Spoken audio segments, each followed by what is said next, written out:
તાપી નદીમાં છેલ્લા ઘણા સમયથી ઝેરી રસાયણ છોડવામાં આવે છે, જેને લઈને માછલાઓના મોત થઈ રહ્યા હોવાના આક્ષેપ સાથે માછીમારો અને ખારવા સમાજના લોકોએ રાંદેર ઇન્ટેકવેલ ખાતે ભેગા થઈ કોર્પોરેટરની આગેવાનીમાં તપાસ કર્યા બાદ આક્ષેપો કરવામાં આવ્યા હતા।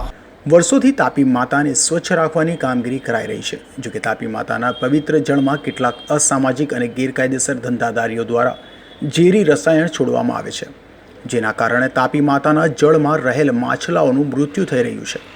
જેથી જહાંગીરપુરા ખાતે આવેલ રાંદેર ઇન્ટેકવેલ ખાતે ખારવા સમાજ અને માછી સમાજના માછીમારોએ કોર્પોરેટર કુણાલ સેલરની આગેવાનીમાં ભેગા થયા હતા અને વિરોધ કર્યો હતો।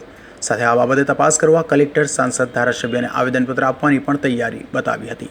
વિનય સેલર, હા, શું કહેવું છે આપનું? આપણે ખલાસી લોકોમાં ખારવા સમાજના લોકો આની પણ ધંધો ચાલે છે। બેરોજગારી આપણે એકદમ બેરોજગારી થઈ ગયેલા છે ને રોજીરોટી બી આની અંદરથી જ મળે છે અમને ને આની અંદર ધંધો કરીને અમે ખાય બી છે। આ બધા પબ્લિકો આની પણ અમે કોઈ બીજો કોઈ ધંધો છે નથી અમારો। આ વસ્તુ હવે આ કેમિકલ છોડી આવ્યું છે, પાણી છોડ્યું છે, હવે એનું કંઈ નિકાલ તાત્કાલિક થઈ જાય અમને એની વિનંતી। કેટલા પરિવારને આમાં નુકસાન હશે આશરે? આમાં તો બહુ પરિવાર ખારવા સમાજ જ ચાલે। ખારવા સમાજ એટલું મોટું છે કે 10,000 વસ્તી છે।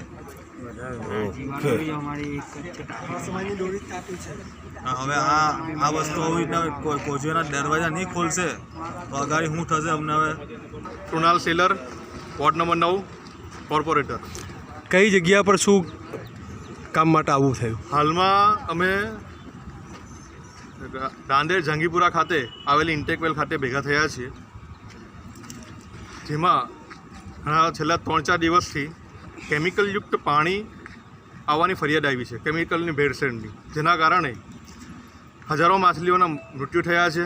જેના કારણે આશરે રાંદેરના ખારવા સમાજના, ખલાઈ સમાજના અંદાજિત 500 જેટલા પરિવારોને મોટી આર્થિક નુકસાન થઈ છે। જેના માટે એક આ ચર્ચાનો વિષય છે, એના માટે અમે અહીંયા ભેગા થયા છે। શું કહેશો તમે આ બાબતે?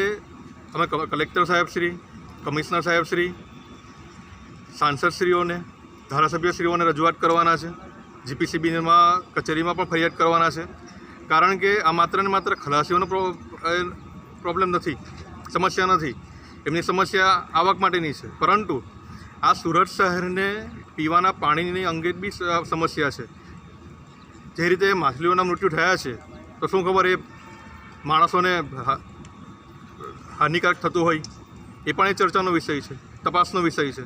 અને ખાસ તપાસનો વિષય એ છે કે આ કેમિકલ કોની દોરવણી હેઠળ, કોની છત્રછાયા હેઠળ તાપી માતામાં પાણીમાં છોડવામાં આવ્યું છે, તે એક તપાસનો વિષય છે, જે ભવિષ્યમાં હવે ન થાય તેની તકેદારી રાખવાનો વિષય। વધુમાં ખારવા સમાજ અને માછીમારી કરતા માછી સમાજના લોકો દ્વારા તાપી નદીમાં ઝેરી રસાયણ છોડવા અંગે તપાસ કરી ભવિષ્યમાં આવી રીતે ફરી ગેરકાયદેસર કૃત્ય ન કરાય તેવી પણ ચર્ચા કરવામાં આવી હતી।